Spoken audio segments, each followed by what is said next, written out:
Hello, hello, hello, hello, everyone. This is Lights360 back again this week. It's been an awesome weekend. I was out with the family out of Chicago, had some fun out there, and it's great to be back to just share with you a little bit today. Thank you for all the people joining us. I can see people joining us now on Facebook.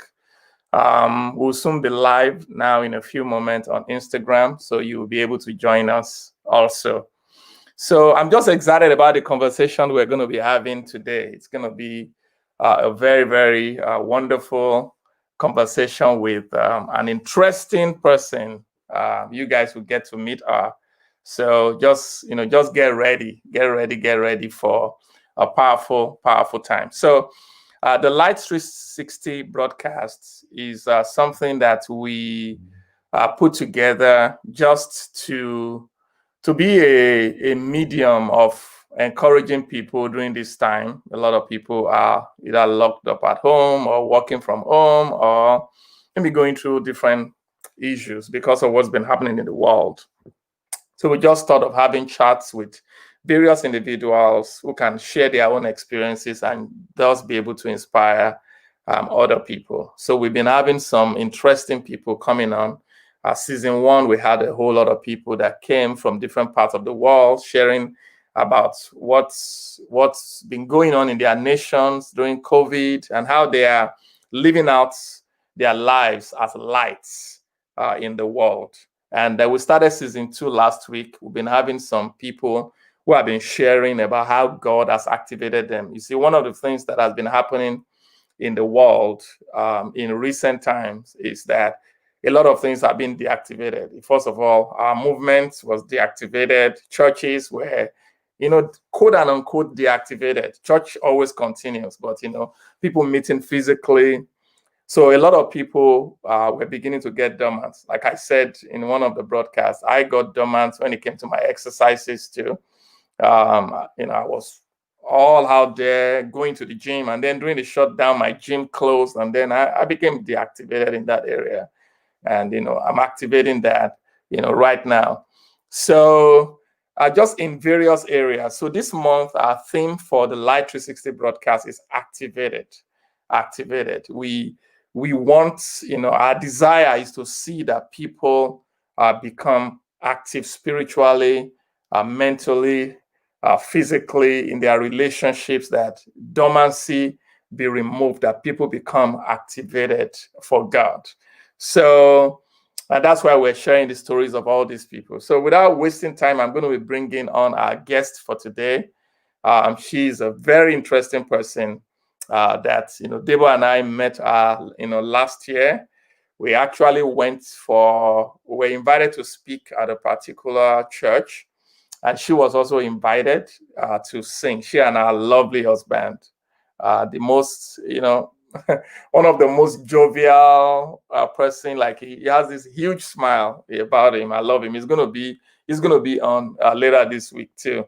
And I just saw them and I was like, wow. I told my wife, these people are interesting. They're so nice. There was just something. There was a connection that we just felt with them. And afterwards we talked a little bit, and then we had some time together, maybe some weeks or so after that, we met and really shared our stories and talked about life. And we've been great friends and family since that time. They've been part of the Glow Church launch team, and so excited to have her on today. She's a creative, and I love to talk to creative people. She sings, she plays the guitar. She's a mom, she's a wife, she's a new mom. In fact, we'll see. She's still, she has her baby right there. We're gonna meet her too in this chat. She studied musical theater, and she's been involved in different things in that arena. And I just felt like it would be good to just share what God has been doing in her life, share our story, and just, what God is showing her about what is to come. So without wasting any more time, I would like to bring on our guest for today in the person of Megan Yovo. Hey. Hello. Good to have Hello. you. It's good Like to be here. Thank you. Thank you. Like I promised the people that Eden is making some appearance, even though we're seeing the back of our head. That's fine. Hi, Eden. Eden is a star, so she's practicing. She's preparing for a life of stardom. Yeah. She really is. She's Good. quite the drama queen already at 2 months. Yeah. So I want to ask people to, you can join us, by posting your comments. We will show those comments as we move on. So really, really excited to have this conversation with you. So let's get at it. So my first question for every guest that comes on Light360 is, who are you? So who is Megan Yovo? Tell us a little bit about yourself. All right. Well, I'm still a 20-something for just a little bit longer. I'll tell you what 20-something is. But I am from Nebraska, a small-ish town in Nebraska, not like total podunk town, but like 50,000, so a lot smaller than Chicago. Grew up in a loving home, have a younger sister, and like Pastor Lance said, I got into the musical theater scene. Well, that started really in middle school, although I'd always liked to sing. I grew up singing in church. So, that's kind of where I found my voice, I would say. And then once I got to middle school, high school, we had a really great music program and an awesome couple of music directors that really guided me, and just I fell in love with the art form that is music theater, which I'll get to later. But yeah, so went to college for that. And here I am out of college for 7 years now. And I'm actually in finance now. I am, or that's my job is working in finance and helping people plan for their futures. And like Pastor Lane said, also, I am a new mom. So Eden is 2 months old today. Like today? Wow. I didn't know that. Happy 2 months birthday, Eden. So she has just been such a light and joy to my life and to my husband, Ugo. And we're just so, it's been such a wild ride. I tried to cover up my under eye bags, but, Because you've been having some sleepless nights. Yeah. New mom. Actually, she slept for 7 hours last night. First time. So, yeah. So it actually was more sleep than I normally get. But yeah. So, other than that, let's see. I obviously love music. I love nature. I love Jesus, the first thing. And I just, seek to be someone who is activated in my faith. Not perfect at it by any means, but definitely he's guided me through a lot, especially the last 5 years. 5 years have been pretty crazy. Yeah, a lot of things have happened to you in just a short time. You got married to your handsome, wonderful husband, and then you have a baby. you shift, not that you shifted, but you mentioned something. You said you now work in finance. How did that happen? From music, basically studying music, and we're going to talk a lot more about that because I know that that's the core of you. And then to finance, well, how did that take place? Is there, and then what are you using with the finance? Is it a training that you had, or just a gift, a personal gift that you just had? Yeah, how did I get into finance? I don't know. I'm just kidding. It is seriously, it was like a God answering prayer thing. So, I mean, I've always been pretty thrifty, I would say, and frugal, but it's not anything I studied. I'm pretty just naturally, oh, hi, Eagle. That's your man. Right there. Showing his virtual support. So, yeah, I didn't have training in it, but I would say God's gifted me administratively. I'm a pretty organized, structured person, which is very strange for a creative, actually. Yeah. But I am pretty good at like managing time, managing books, and I've always kept a budget myself. So when a friend from church, a different church, but this is like 3 years ago, so she reached out saying, like, I had been looking for an administrative position somewhere. I was kind of at this point in my musical theater career where it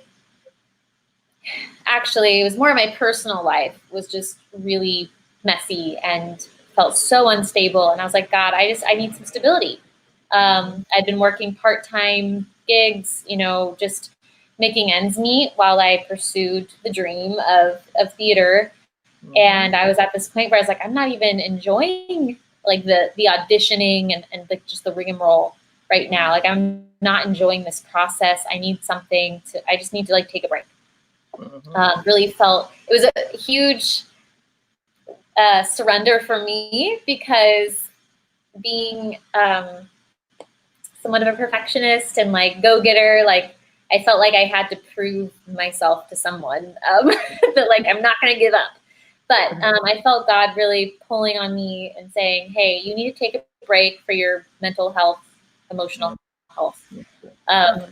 So all that to say, I was looking for administrative work because I knew that I was good at that. And despite my Bachelor of Music degree, I thought maybe I could find something there. And so a friend from church reached out. She said, hey, I'm actually going on maternity leave. And my boss is looking for someone not only to step in while I'm gone, but to actually add to his team of people. And I'm like, oh, like what do you do? And she's like, oh yeah, I work for a financial advisor. And I was like, okay, no background in that.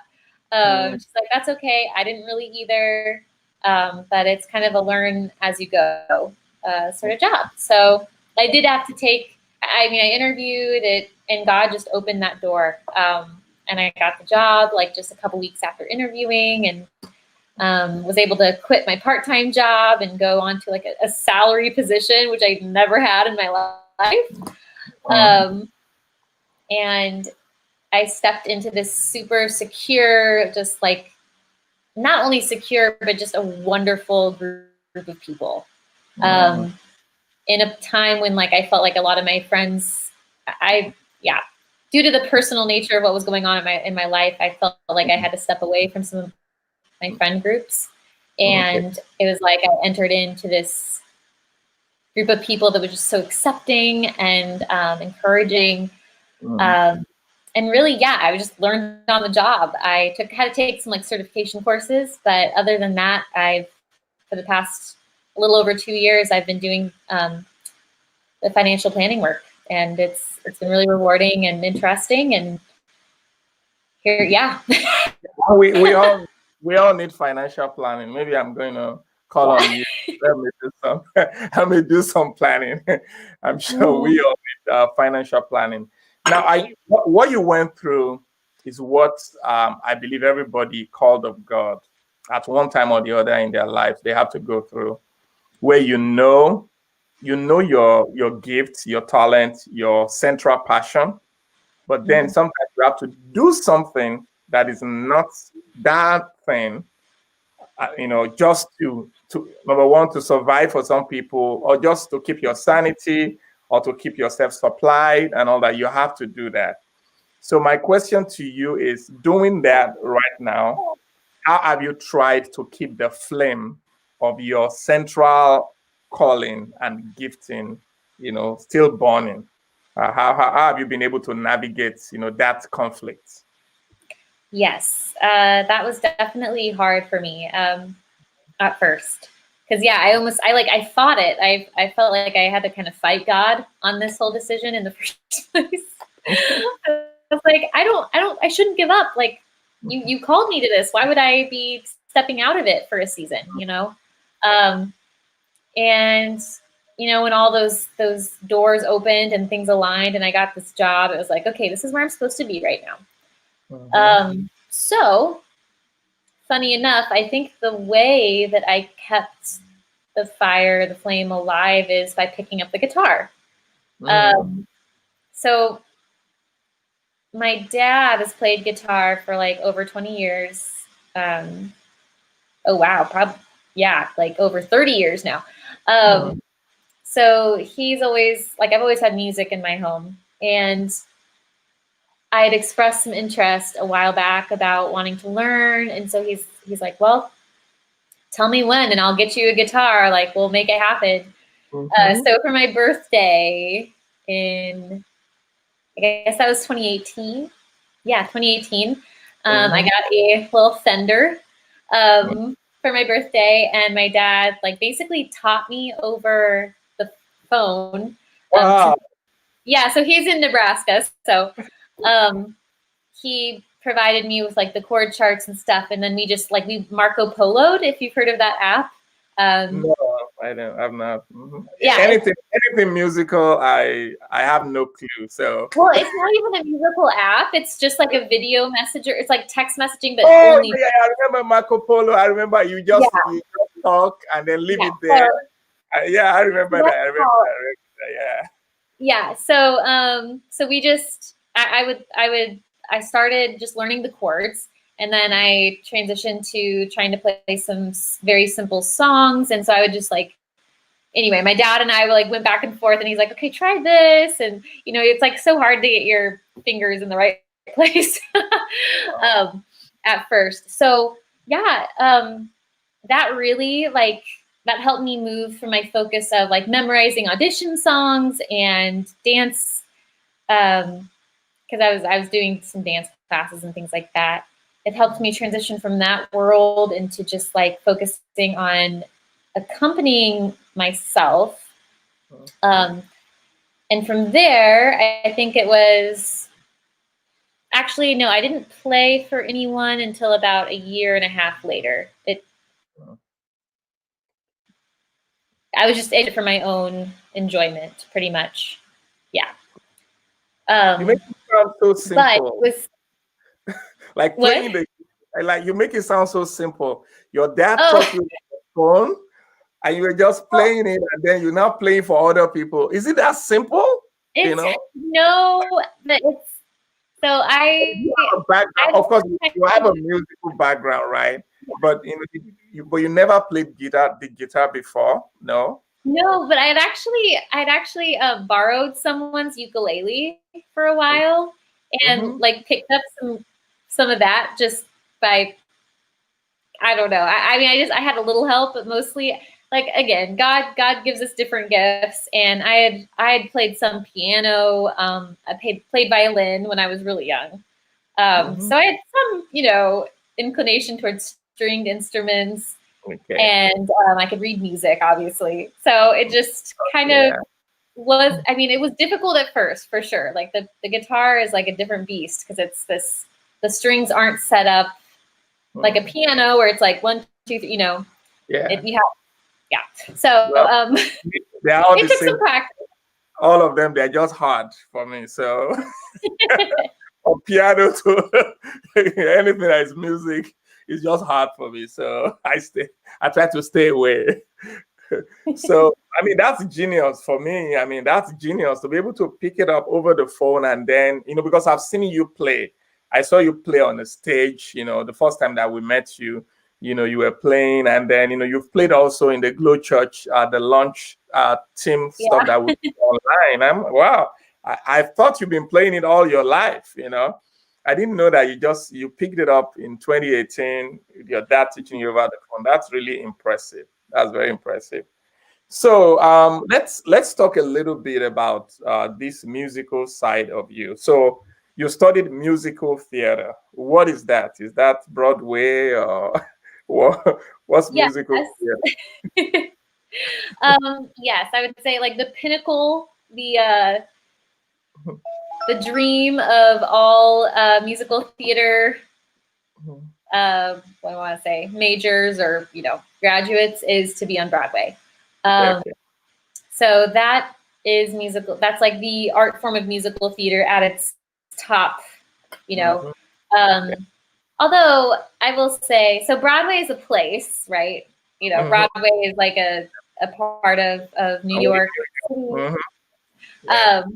But it's kind of become this like idea of like Broadway is a different thing, which it's not. It's mostly just that's where it takes place. Is Broadway has like the theater district and blah blah blah. So I've seen some really great musical theater pieces not on Broadway, I will say. So anyway, just to make that clarification. Yeah, like Disney. I remember there was a time we Yeah. took the kids to watch Disney on Ice or something like that. It Oh was my so gosh. so much fun. Like, wow, these people are good. I can't even imagine trying to skate and sing at the same time. Like that's insane. Yeah. But yeah, musical theater. I mean, you're taking theater, stage plays, and adding music and dance to it. I know that I've done musical theater is kind of a 20th century invention because it comes from like the vaudeville, like traveling acts and like variety shows where like some people sing, some people do comedy, some people do XYZ, and it kind of made its own art form like in the early 20th century. And so it's like playwrights were like, hey, why don't we combine like two things that people love? People love going to plays and people love watching music and singing. Why don't we bring those together and basically use song to tell the story? So yeah, I mean, that's really what it is. It's just it's just theater that has music and a storyline, and the music actually continues the storyline. It's not just like, okay, stop and sing and then continue the story. Yeah, it's like like High School Musical, right? Is this something like that? Yeah. The Disney that one, yeah. They were singing, and I like shows like that. Oh, is it a Mary Poppins? Is some Oh yeah. Mm-hmm. Yeah, so things like that. One of my favorites. Yeah. Yeah. So how did you get interested in that? What's moved you towards that you actually went to study it in school? Was it Mary Poppins? Yeah. No. I love that. It was always a dream role of mine. Didn't happen yet. But like I said, in like middle school, I was part of a group of singer dancers, like show choir. I guess it's not as big of a thing in Illinois, but in like the Midwest, like Iowa, Nebraska, it's huge. Show choir, so it's like competitive singing and dancing groups. And my particular music director really loved musical theater, so a lot of the stuff we did was like kind of theatrical. And we would do one musical a year. And so, of course, like I auditioned and was in like the first 2 years of high school. I was in like the chorus, my freshman year. And then sophomore year, I got the understudy to the lead. And I was like, oh, I feel so cool, I had some, like, I was in a small part, but like I had some, lines and some solos and things.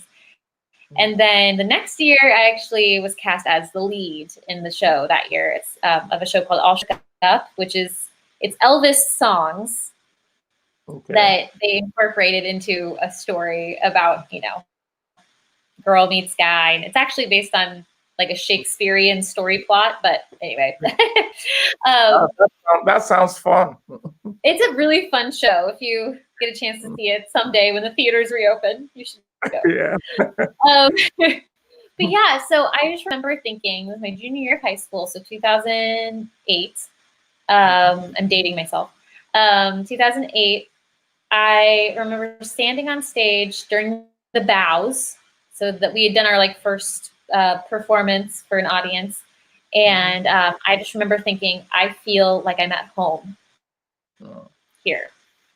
And granted, I was surrounded by people I loved and like had grown up with and stuff. But I just remember thinking, like, this feels so natural to me. It's like breathing. And thus I told my parents, how I like thought about going to like med school or being a lawyer. Yeah, I think I'm gonna do musical theater. And they were really thrilled. Wow, that's amazing. Yeah, but yeah, I mean, it's really just that moment of realization that this is like, I just love doing this. It feels natural and like a part of me. And that and singing at church, basically, was where I felt the most comfortable. That's a blessing. A lot of people who have such creative gifts, they usually don't get that kind of a support, especially when it comes to going to college. People will tell them, why don't you go do something that can make you some money? And then you can use this one as a hobby. But the fact that your parents supported you, to just go do it. I mean, I tell people now that you better follow your passions. Don't waste your time, because really in your passion is where your fulfillment in life is going to be. And even your provision in life is inside that passion. So a lot of people face that conflict. Do I go for something very practical, or do I go for something that is, personal, that is me? And I studied engineering, right? But that's not what I do. But really, in looking back at it, I discovered that the reason why I actually went into engineering was because I have this thing of trying to know how things work, which is still what I do now. So it was just applied to electronics then, right, and electrical stuff. Then later, I went, to do theology and urban studies, right, at Moody, because I wanted to know how cities work, how the Bible influences the lives of cities and all that. And then I want to do my PhD in leadership because I wanted to know organizational leadership. I wanted to know how organizations work. So later I was like, why am I going through all this? And I saw that there was a thread in between the three of them. The fact that I was just searching for how things worked. So now I can bring all those things together now in what I do, right? So I'm sure that your journey, the journey, even what you're doing right now with financial planning, there's a place where everything comes together. Because we're going to be doing musical theater, right? One of the things that you will have is you want things to be together, like this perfectionist thing.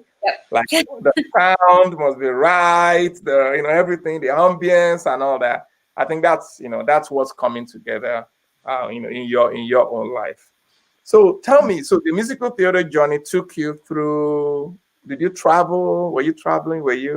Tell me I mean, where did it take you to? Before we start talking about the future now. Oh, yeah. So let's see. So after college, I moved straight to New York City. And with the Broadway dream, right? I did. Yep. But then I didn't so I only spent like 2 months. No.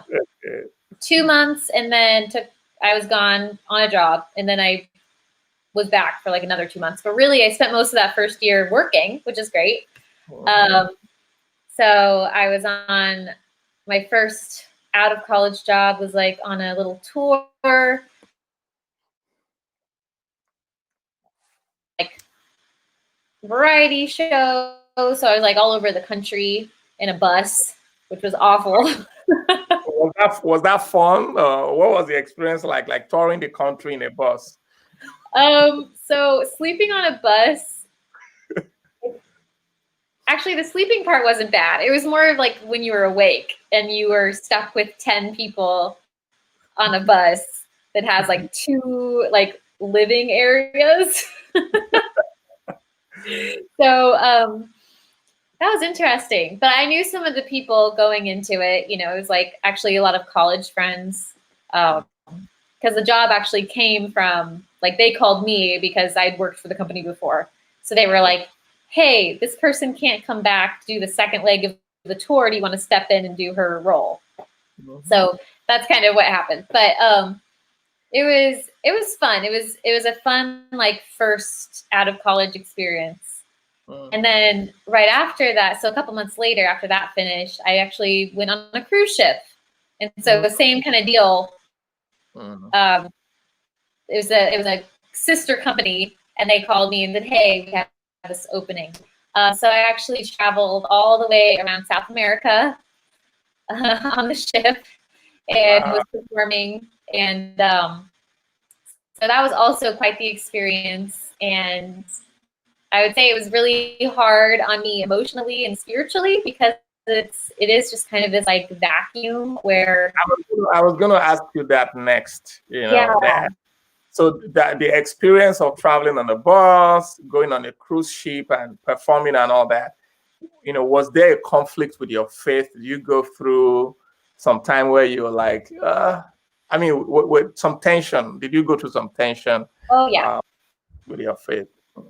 Yeah, it was. It wasn't that I ever like I didn't have any doubts or anything like that. It was more just well, so I was one of 5 Americans in the whole boat staff.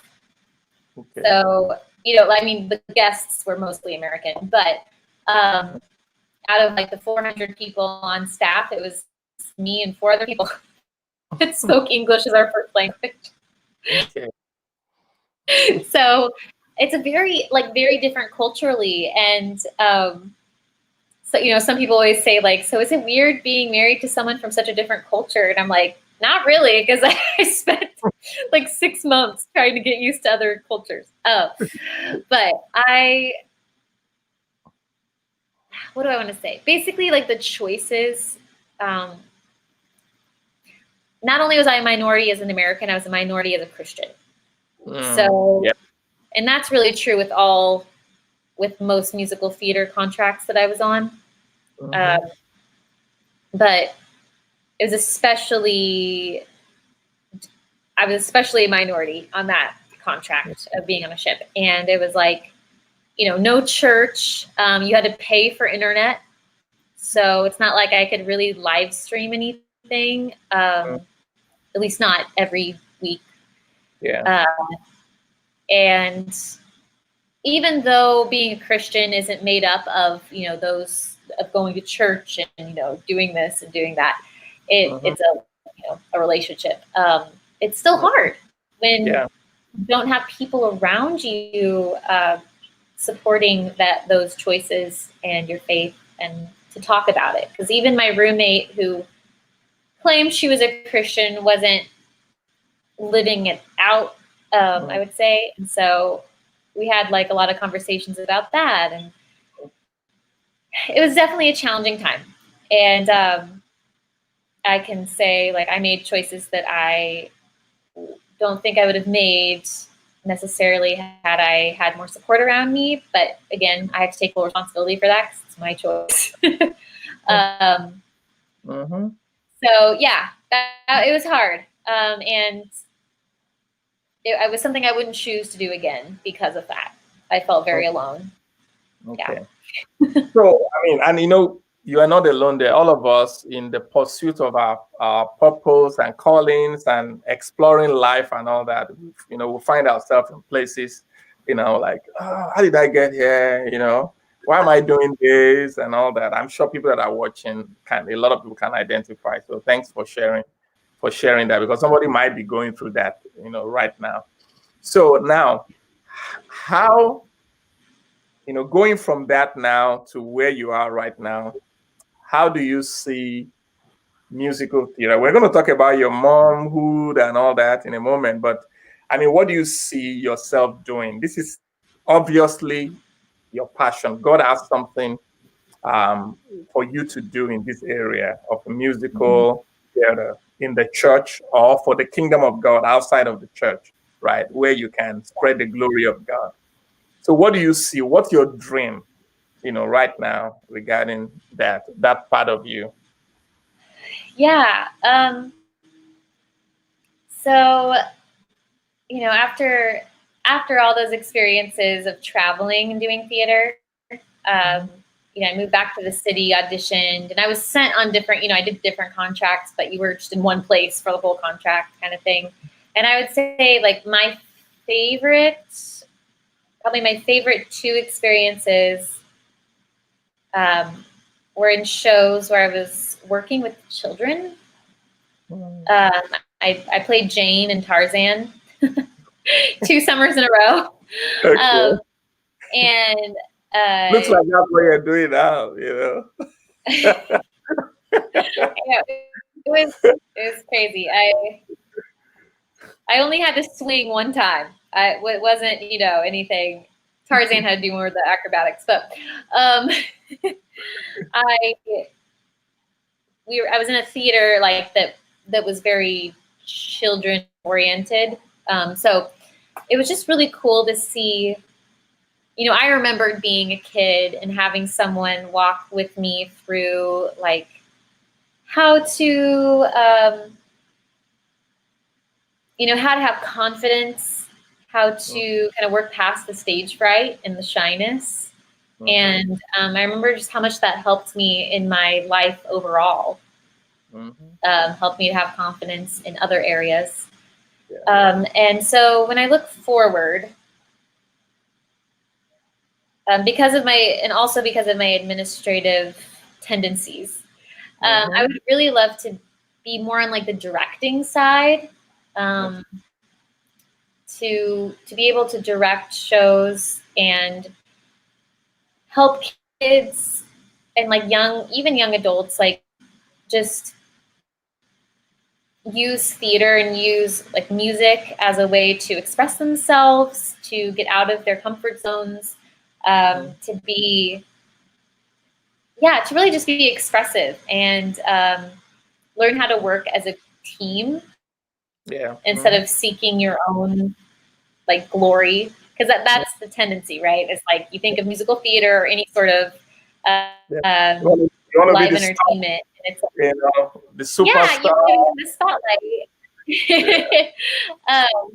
And that's great. That's nice. It is, but like I think when I look back at that moment on stage in the bows when I was like, I feel at home. It wasn't during my bow. It wasn't during like here comes the lead and she like bows and it's like, oh, yay for her. It was when I was doing the cast bow. So like holding, I don't know if you've seen like live theater, but like they all kind of hold, a lot of times they'll hold hands and like bow together. It was during that. And in my financial, career right now, like being part of a team and then also helping people realize their goals and dreams. Like that's what really kind of turns my engine, I guess. It's that part of it. So even though I love being in the spotlight every so often and like having those awesome solos and whatnot, what really drives me is being part of a group that's working towards a common goal. And like, you can do that in so many ways, but obviously like music is more my field. So, and my passion. So I want to incorporate that somehow into my life. And, I don't know what that's going to look like yet, but I know churches that do theatrical stuff, but I don't know that it has to take place at a church. So yeah, it could be a hybrid, Yeah. Some in church and then some done by the church outside. And we're gonna explore that in Glow Church. So we're gonna have some fun with that. So I wanted to ask you about your journey so far on marriage, and you just had your baby. How's it been? I'm gonna go. So when you're talking about that, I'm gonna go off screen because I want to actually find a song that you sang. I want to see if I can Oh play it. Lord. Yeah, you could just continue talking while I try to do that. Okay. Yeah, just tell us about your journey. I'm listening. Yeah. So yeah, for those of you who don't know me, I got married and had a baby all in my all in the last year. So that's been a lot. She was definitely a little surprise this, first year of marriage, but it's been such a learning opportunity. I'm gonna frame it in that light versus like challenge, but it's been a learning opportunity. And I was actually just talking to someone the other day about how I think one of her gifts to me, is bringing to light some of my deep insecurities and making me deal with them. So, she's like, "Mom, you can't keep that secret anymore." Yep, she knows. She's awake. So, while do you want me to play the music now, or you want to talk and I'll play later? Because I was able to find something on YouTube. Oh my gosh, I'm scared. You can play it. Okay. So let me see. This is impromptu, but I'm sure we will be able to get something going. Yep. And then we'll be back.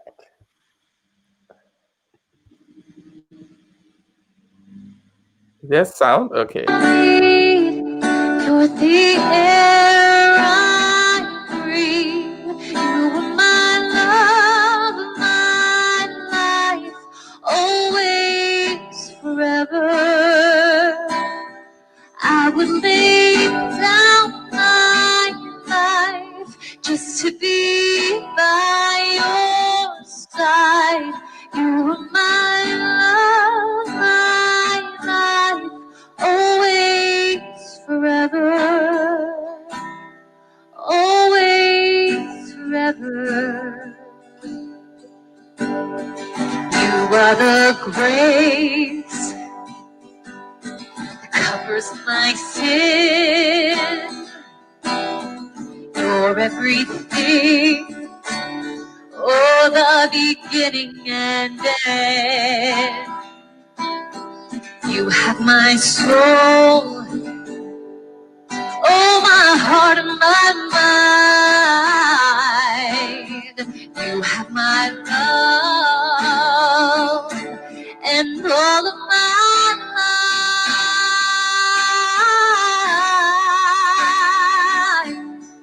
You are the love I need. You're the air I breathe. You are my love, my life, always, forever.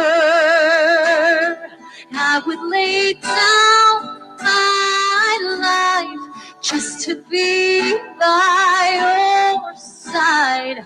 You are my love, my life, always, forever. Always, forever. Okay. So, something about that video, I was actually the one that put it up on YouTube. It was the day it was the day we met. Yep. Sang. And then I got a copy of it and put it up on my YouTube page. I don't know. I think I shared it with you guys or so. It was just, I was touched. You sang more songs on that day, but that was the clip that I was able to get on that day. So for those who are watching, that's Megan in action. Right there. So let's continue talking about the motherhood part. Yes, go ahead. Yeah. No. Yeah, that was fun. That was a fortuitous day. Yeah, I was kind of asked like last minute to do that. So see, this is one of my insecurities, is like looking unprepared, you know. And I was like, I only had a couple weeks to prepare. That's why I had music in front of me. Normally I would be memorized. But anyway, so definitely, yeah, she's just really, you know, being a mom has brought to light all those insecurities, but just in a different way. So having to deal with the fact that like nothing is scripted, nothing is, I can't just like memorize what to do and it's going to turn out the way, or I can't like put these two things in an equation and it's going to equal this outcome. You know, she's had a lot of tummy troubles, and you know, we thought it was colicky, and it's like, oh, maybe it's a food allergy, and like trying different diets and all these things, and it's like, this is just in the first 2 months of life. I can't. So you know, it's been hard for me as that perfectionist part, that God really wants me to scratch out of my life. He wants to replace that with what do I want to say? Basically, he just really wants me to fully embrace the new man, the new woman that I am, and that I don't need to look or to act a certain way to be loved or to be enough. Yeah. And that's been kind of that's been a journey for me over and over again. And he's just, you know, there are different, I think he uses different things, different circumstances in life to bring it to the forefront. Yeah. So that you address it, because you know what's the first step is admitting you have a problem. So yeah, she's just been showing me that like I don't have control. Only God has control. Only He can provide us with the necessary resources and strength to get through those like tough things. And yeah, I mean, just in marriage too, it's like your spouse. My dad, I love this, and my dad always says that your spouse is like a mirror, that they're going to reflect to you like what you're giving to them, and you don't always see that, you know, when it's just you. But when you have that's very powerful. Yeah. Yeah. Yeah. People mirror what you feed. Your spouse mirrors what you feed into them. Yeah. Powerful. Yeah. So I would say that's really been the big lesson, or I should say like re-lesson. I think he's just the Lord is reteaching me all sorts of things again. And just to like surrender to Him. I need to be you know, perfect. I mean, I could say perfect, but it's not even that. It's just like looking a certain way to other moms. Yeah, to be in control, like, right? To be in control. Yeah. To be in control. She's her own little human. Yeah. Wow, awesome. And I'm sure a lot of people can identify with with that. And one thing I know is that what you are dealing with right now is beautiful. You guys have been having a lot of fun. I mean, you and your husband, I've been seeing the Facebook post and all that. It's an exciting season, right? Yeah. And then you have this beautiful daughter and all that. Even though it's challenging, but there's something being formed in you, like when you are taking care of another life. Yeah. I mean, you learn compassion, you learn selflessness. Even when it comes to your spouses, you learn to die to yourself. Yeah. Some people who say, I want to get married. I tell them, I said, you want to get married, you want to die. I'm not talking about you dying physically, but I'm just saying that, you are going to have to let go of just holding on to myself, my things. It's going to have to become our things. You're going to have to let go of some things. The other person will have to let go of some things. You're going to have to find your rhythm together. And if you ever get to a point where you are not willing to give any longer, then that's when things begin to fall apart. Because marriage is all about giving. It's about giving and giving and giving. And then you are receiving from the other person, but your real focus is you giving and giving and giving. And that's where people get tired of it, because they just say, oh, I'm tired of giving, I'm tired of giving. But God gives us strength, to be able to do that. So I'm sure you can speak to, those who are about to get married now, since you are 2 years into it.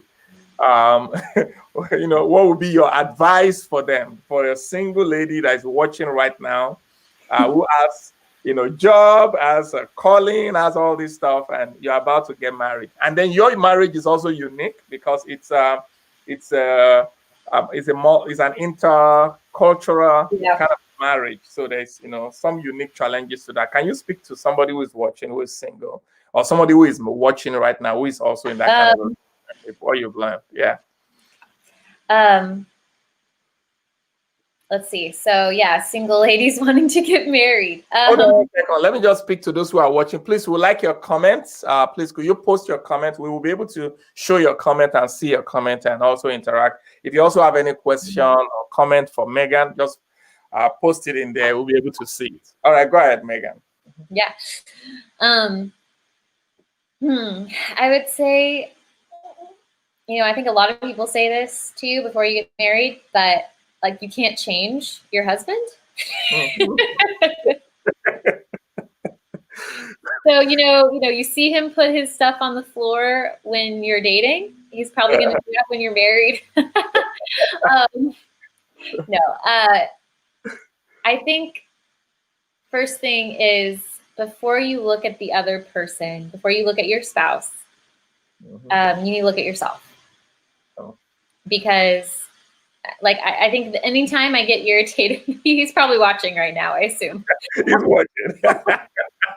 Anytime I get irritated with something, I try to first pray and ask God, okay, this is really irritating me, Lord. How can I change my perspective before going after him, going after my husband, or not going after, that's probably the wrong terminology, but before addressing it, because sometimes something that I see is wrong or bad actually isn't. It's just different. Yeah. And I need to remember that it's different, and especially being interracial, intercultural, or multicultural. A lot of things have to do with how he was brought up and how I was brought up, and they're two separate things. It's not wrong, right or wrong. It's just different. Yeah. And so that's really, I'd say the first thing is going to the Lord and saying, okay, how am I looking at this, and how can I look at it differently? And then also yes, prayerfully consider the words you use, but not being afraid to confront something. Don't hold it in. Don't bottle it up, because it just creates tension that your spouse isn't always aware of, or if they are, again, it's going to reflect back to you, and they're going to pull away from you like you are pulling away from them, and it's so when you're considering getting married, you have to think about okay, are there areas where I tend to hide? Are there areas that I tend to try to avoid and ignore? Because those things are all going to be brought up when you marry someone. When you enter into this covenant relationship with someone, it's just unavoidable. And God uses that relationship to not only balance one another, with your strengths and weaknesses, but to use the other person to bring out your weaknesses so that you can turn them over to God. So you have to be very humble. It will actually humble you, the whole process. So humbling. Yeah, very good. Thanks for sharing that. So let me ask you, I think maybe 2 more questions or so after this. So let's talk about Glow Church. I'm wearing my Be the Glow. So now, one of the privileges that I have had, and I always thank God for it, is the privilege of being able to be part of starting some churches from scratch. There was nothing. And then it started, and then I had the opportunity to be part of the DNA, to add some things to it, and then seeing it come alive and touching people and all that. So I've done that a few times. My wife and I have done that a few times in our lives. And of course, the last one we did was City Light Church. And now we look at City Light, we see young people who were born even within the church now growing up, becoming teenagers. We see people in different nations that in one way or the other have been influenced, by that vision. And there's just this joy that it gives, just like when you see a child grow up and start seeing the child manifest their giftings and all that. So right now, since the time we met, we talked, it's like we've come together in partnership, to start the Glow Church. Of course, a lot of things have happened this year that have, delayed that, but we all keep meeting and praying. My question for you is this. Now, this is a privilege to be part of the start of something, right? So if you were going to, start a church from scratch, like what we're planning to do, what are the things that you've always dreamt about that you will put in that church? Like, what do you tell me? I want to hear you, dream, right here. And what will you put? You have this privilege. I want to put this in a church, and I want it to be something that will grow up and touch other people. What are some of the things that you will say? Oh man. Well, I think part of the reason that that Ugo and I really just loved meeting you and like meeting with you and in regards to the Glow Church is the idea of it being diverse and multicultural. Like, I think being from Nebraska, I grew up in a very pretty much all white church. I mean, I think it's a little more diverse now, but I love, to me, like every culture, every person, it's not just, different cultures, but every person brings like their own piece to the puzzle. And I want to have a church where everyone's piece, and I always think of it as like colors, like a stained glass picture coming together. But every colors are allowed. A mosaic, right? Mosaic. Yeah, like a mosaic. Yeah. Yes. And I mean, I feel like we are like the pieces of glass that God brings together into this like mosaic of, and He's the light that shines through to create the image, right? So I just want all of us. I want to be a part of a church and to be active in a church where everyone's colors get to come together. And obviously music is a big part of that. I would love to see a church where music it's not just like, oh, here's the worship set and then here's the sermon. It's like part of the whole thing is worship. The whole thing is worship. So just having an environment and a culture that it's not like a musical theater church, Yeah.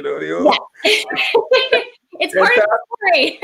So yeah. When you're leaving the parking lot, you're going home, music is in there, and theater, and that's awesome. Yeah. So again, like I don't know exactly what that looks like, but just a culture of being inviting and full of like that joyful sound. Yeah. Awesome. So on the launch team, how's the experience been? We've been meeting right now on Fridays for some months now, right? Yeah. Since the beginning of the year. Yeah. So how has it been, for you? Like the interactions that we have and well, I know I haven't been as steady coming because of this one. In recent times, right? You've been consistent about it since you had a baby, of course. Understand? Yeah, it's been a little shy. But yeah, I mean, it's such a good time of fellowship. I think, especially because of the shutdown. Friday nights were something I looked forward to because I got to meet with other people who are like-minded, who have vision, and are excited about the body of Christ, despite not having a building. I mean, Glow Church doesn't even have a building anyway yet. So it's so fun to see other people bringing their ideas, again, bringing their colors to the palette. And I've met some really great like personalities, and just getting to know you and your wife. We've spent some really powerful time in prayer too, I think. Yes. And just having that, in spite of not having a central gathering place, it's just been it's been centering for me, inspiring for me, and very good. Yeah, it's been a joy to be a part of. And I was going to say, I know my wife loves you so much. She's a creative too. Yes. She sings. She's I mean, some similar gifts like you have. She's also an accountant, so she does. I know, it's crazy to me. Of putting things together, perfectionist. You guys are very, very, very, very similar in a lot of ways. She loves you so much, like we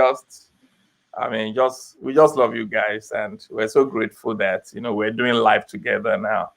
As much as we can with all this social distancing and all that. But it's just been great, and Ugo is such a wonderful guy. I think Ugo is going to be on tomorrow. It's going to be fun, hearing his own perspective, his own journey, and how it all comes together. Oh yeah, I'll be listening. Yeah, it's good. It's gonna be fun. Wow, this has been fun. Is there any other thing that you would like to just talk about to people watching right now? Anything on your mind you like to share? Encourage people? Just I think in the midst of all of this right now, because we don't know what normal is going to be anymore. It's going to be a new normal. And maybe this is becoming a new normal, like this, like working from home, or just all the zooming in and out.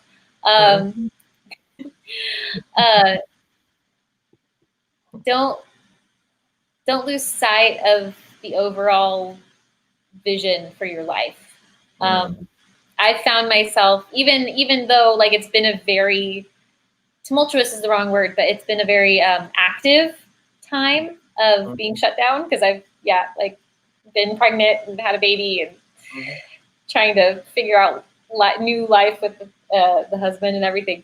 I feel like spiritually you can fall into sort of this like monotony of like, well, I'm not like constant, like being constantly surrounded by people who challenge me and challenge my ideas. And it's easy to like become dormant, to become deactivated, I think, in your spiritual walk. And I would just encourage people to remember the overall vision, remember to seek His kingdom first, and if you need people, which we all do, to find those people. Don't just settle for being dormant. Get active, right? Get activated. That's what this is. This is all about. Wow, Megan, thank you so much for coming, for joining, and I've enjoyed the conversation. Yeah, me too. Thank you. Yeah, they've enjoyed it. I mean, you spoke on various things that are very applicable to a lot of people, from your own spiritual journey, finding your passion, to being a wife, motherhood, dealing with your faith, the tension and conflict between your faith and when you were touring, to what you see for the future, to motherhood and all that. It all just speaks to somebody, those who are watching it right now and those who will watch this later. So thank you so much for joining me and having this conversation. And we're going to do more and more of these conversations, but it's been fun. Awesome. Thank you so much. Yeah, my pleasure. Honor. And tomorrow we're going to be having the man himself. We're going to be having her husband. The other half. The other half. Well, the other whole. You guys are you're both old, and you make, so it's 1 + 1. Becomes 1, not half plus half. That's true. That's true. So just You're just one. You're both whole, but you're one whole, one big whole. Yeah. So we're going to be having him tomorrow. It's going to be fun. At the same time tomorrow, at 2 p.m. Daylight time. We will be back. Thank you so much. Thank you. Sorry, I knew she was Woke up at the right time. She's perfect like, timing.